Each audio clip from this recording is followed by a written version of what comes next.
Hello, everyone. My name is Waleed, and I want to welcome you to my YouTube channel. Thank you so much for being here. I want to thank you for taking some of your time to spend time with me. I really appreciate that. I hope that you will watch this video to the end. I hope that you will like and subscribe. A little bit about myself. I do own a pest control company here in New York, and the name of my company is A List Exterminator. And my company is one of the most highly ranked uh, pest control companies on Google. And today I want to do a reaction video. About a bedbug problem that happened, of all places, at a Google property here in New York. I'm going to react to this video. So let's get into this. Let's get into this video. Finally, it looks like Google just got a new kind of bug report, and this one can't be fixed with a software update. The tech giant's New York office has reportedly gone from a coding hub to crawling hub after an unexpected infestation sent employees packing, literally. Staff at Google's $2.1 billion Chelsea campus were reportedly told to shut their laptops and work from home. This after exterminators and, yes, a sniffer dog found evidence of bed bugs, because apparently even one of the world's biggest tech companies can't debug real life. Here's the report. Forget pop-up ads. Google's latest pest problem is far more literal. Employees at the tech giant's gleaming $2.1 billion Chelsea campus were reportedly told on October 18th to shut down their laptops and stay home. This is after exterminators, assisted by a sniffer dog, found credible evidence of bedbugs. One of the things that I can say about this problem that Google has is that it's not totally unsurprising, because big office buildings and places where tons and tons of people congregate every day with nice upholstered furniture, desks and chairs, pillows, and all those kinds of things in the office space. That this is a perfect place for bed bugs, and it is quite common for people to transport bed bugs from the workplace to their homes, and at the same time it's quite common for people to bring their bed bugs from home to the workspace. And a big office facility like this one that Google has, there are so many people coming from so many different places from all over the city, and it's a recipe. It can be a recipe for disaster when it comes to bed bugs. And unfortunately for Google, this was what happened. Yes, real ones, the kind that don't care about your coding sprint or your matcha. According to reports, the tiny freeloaders were discovered across parts of the Manhattan office. This prompted an overnight fumigation marathon that ran until the next morning. Those staff were urged to report any bedbug exposure. In a show of corporate caution, Google reportedly also sent sniffers to its 1.7 million square foot Hudson Square campus near Chelsea. That office mercifully got a clean bill of health, for now.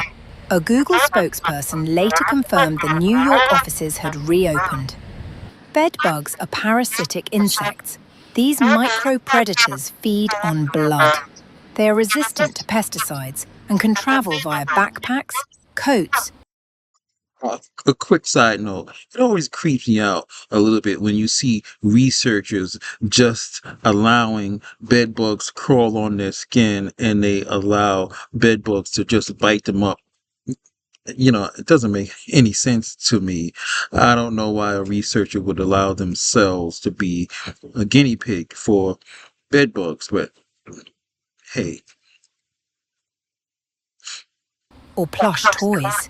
The timing? Impeccable.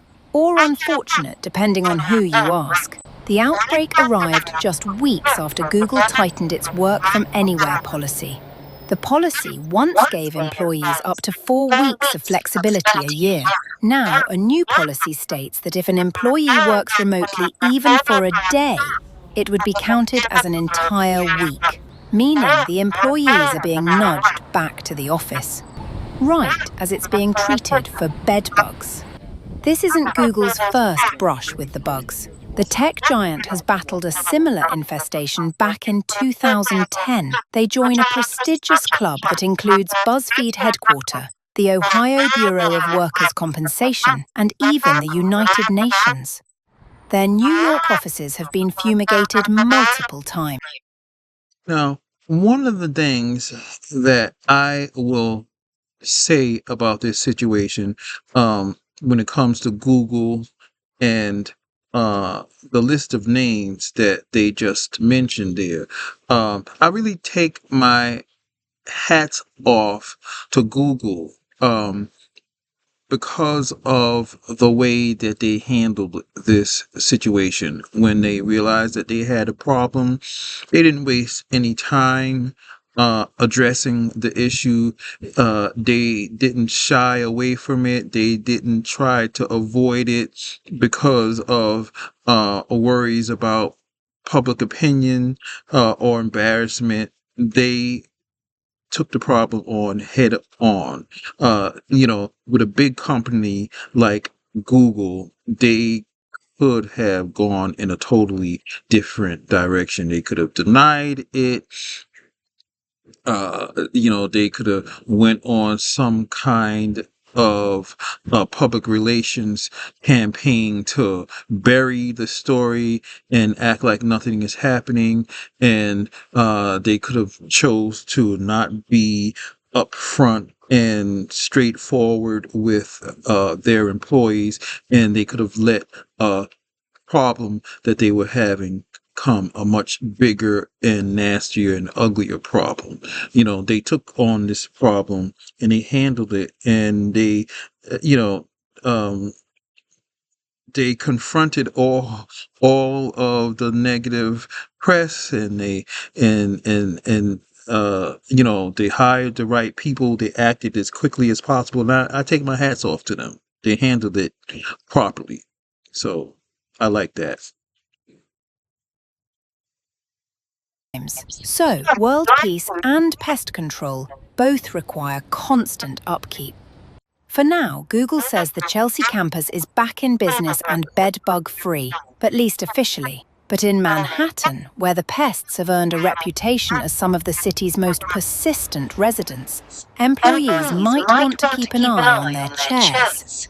Google's plush multi-billion-dollar campuses may be luxurious, but as this weekend's outbreak proves, even the tech elite aren't immune to New York's tiniest and most tenacious office invaders.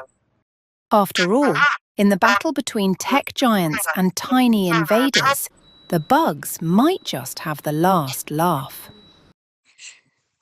I will say that no one wants to work at a place where something like this happens, but I would imagine that if you are working for Google and you have lived through this with Google, I would imagine that Google employees would have a built-in layer of confidence, knowing that they are working at a place that will diligently deal with this type of situation if it does happen again.